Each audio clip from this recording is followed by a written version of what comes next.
She was already dying when the landlady pressed her ear to the door. The sounds coming from inside room 4 at 19 Cobden Street. Lambeth were not the sounds of a woman sleeping off gin. They were not the sounds of ordinary sickness. They were the sounds of a body at war with itself, muscles.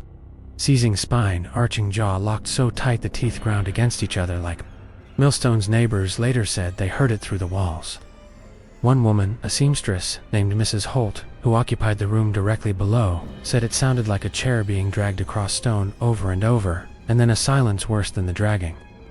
The woman in room 4 was Cecily Farrow. She was 26 years old, or thereabouts. The official record does not preserve her birthday, her birthplace, the name of her mother or the county she came from. She existed in Lambeth in the autumn of 1893, as she existed in most official records of the period, minimally reluctantly, as a marginal notation in someone else's ledger. She supported herself through prostitution. She lived in a single rented room, in a multi-tenant house, on a street that ran south from the river into the grey, gash-oaked sprawl of South London. She had received a visitor that evening, a man. This was not unusual. What was unusual was the man himself, or rather the impression he left behind. The landlady, a stout woman named Mrs. Grieve, would later describe him to investigators as a gentleman, if you take my meaning. Not the usual sort, clean cuffs, good hat, spoke like a doctor. He had arrived at dusk, climbed the stairs, without announcement, and remained in Cecily's room for approximately 40 minutes before departing, with the unhurried confidence of a man who had done exactly what he had intended to do. 15 minutes after he left, the sounds began. A physician was summoned. He arrived, examined the convulsing woman, administered what remedies were available in a rented room in Lambeth in 1893, and watched her die. He signed the death certificate before sunrise. Cause of death, acute gastric fever, complicated by nervous exhaustion. The diagnosis required no toxicological investigation. It required only a clinical judgment applied to a dead woman, whose life in the estimation of the institutions that processed such deaths did not merit deeper scrutiny. The certificate was completed. The inquest that followed lasted less than 90 minutes. The jury returned their verdict with the quiet efficiency of men who had heard nothing. Surprising Cecily Farrow was buried in a corner of a Lambeth cemetery in a plot the standard. Records do not specify the man with the clean cuffs and the good hat walked back into the fog of South London. No one looked for him. There was no reason to know crime had been committed. A young woman of unfortunate circumstances had died of unfortunate causes. In a Lambeth lodging house, the institution had functioned exactly as designed. The murder of Cecily Farrow was filed as a natural death, and the file closed. He arrived in London in September 1893, carrying letters of professional introduction, a North American accent, and a history that the Metropolitan Police knew nothing about, because the Metropolitan Police had never thought to ask. His name was Dr. Edmund Rowe, or so he introduced himself. The name was not precisely false. He had used variations of it across several countries and found that people, particularly people who dealt with physicians, asked very few follow-up questions when confronted with a polite manner and an institutional credential. He was 43 years old. He had a medical degree from a Canadian university, obtained legitimately, put to uses no examining board had anticipated he took. Rooms in the Lambeth Palace Road area in a respectable house, paid his rent promptly, kept civil hours, and presented to his neighbors the unremarkable face of a professional man. Between engagements he read the newspapers each morning with particular attention. To the inquest columns he visited public houses in the evenings, not to drink excessively, but to observe, to catalogue the women who worked the area around Waterloo and the roads leading south from it, to note their routines, their lodgings, their regularity. He carried strychnine in capsule form. He had been carrying it in various quantities for the better part of 12 years. The record of what Edmund Rowe had done before he arrived in London is even now assembled piecemeal from court documents, prison records, and newspaper archives spread across 3 countries in Canada. A young woman he had married under financial compulsion had died within weeks of the wedding, in circumstances her family considered suspicious, and the courts did not pursue. In Chicago, he had poisoned a patient and then written a letter to the county coroner accusing the dead man's pharmacist of the crime, a letter that had drawn exactly the attention he claimed he did not want, and which had resulted in his conviction and imprisonment for 10 years. He had been released 18 months ago, he had collected an inheritance, he had crossed the Atlantic. Scotland Yard did not know any of this. The relevant American authorities had not communicated it. There existed no mechanism in 1893 by which such information moved automatically between jurisdictions. Rowe presented himself as a physician. He was received accordingly. He began moving through the streets of Lambeth with a patience that in retrospect reads as something more than confidence. It reads as certainty, the certainty of a man who knew from experience that the deaths he caused in this district would be processed by the institutional machinery as natural deaths, because the institutional machinery had been designed to process them that way. He was not wrong. Cecily Farrow was not his first. She would not be his last. 6 weeks after Cecily Farrow's death, a letter arrived at the private residence of Dr. Harold Vane, a physician of considerable reputation, who held a chair at a London teaching hospital and moved in circles that included members of Parliament and senior clergy.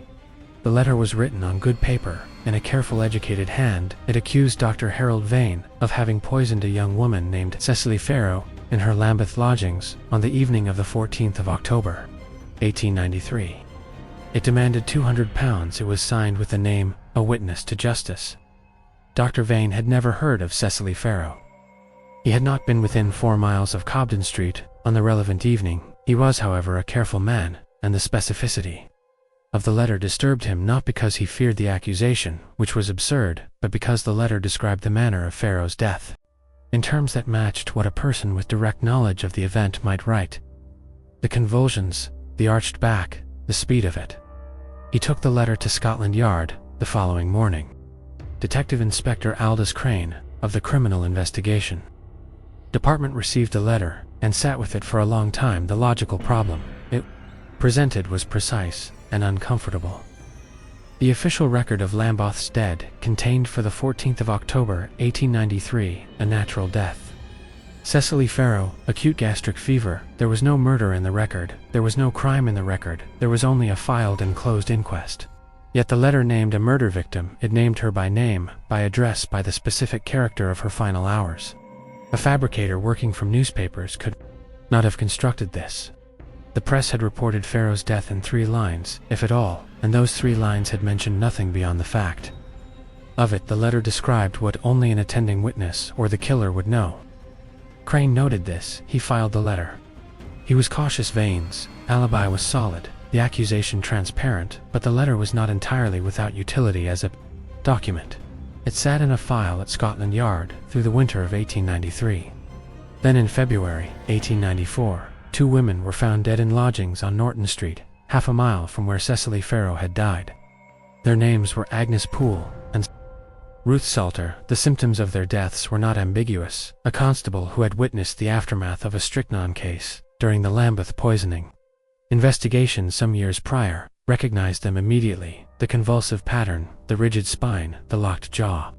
The file containing the Vane letter was retrieved, and the name Cecily Farrow, filed as a natural death, closed and buried, came back into the light. Inspector Crane was not a man who arrived at conclusions quickly.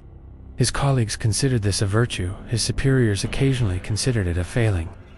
The investigation he opened in February 1894, following the Norton Street deaths, was methodical to a degree that frustrated the newspaper correspondents, who began, as the weeks passed, to write increasingly pointed questions about the progress of Scotland Yard's inquiry into the Lambeth poisonings. He began with what the Norton Street deaths confirmed: strychnine. Lambeth women, who worked the area near Waterloo Station. He connected this to Cecily Farrow's death through the Vane letter, a letter that named her as a strychnine victim before any investigation had established the fact of strychnine. He ordered the exhumation of Cecily Farrow's remains. The order was executed in March 1894. The body, buried 5 months, was disinterred from its unmarked plot in the Lambeth cemetery and conveyed to the Home Office laboratory, where the senior analyst, a meticulous man named Dr. Reginald Sparr, who had built his reputation on poison cases, conducted an examination of 5 days. He found strychnine. The gastric fever verdict was overturned. The closed file was reopened. A second inquest was convened, heard Sparr's evidence, and returned the only verdict. The evidence supported willful murder. Crane now had 3 confirmed strychnine murders in Lambeth.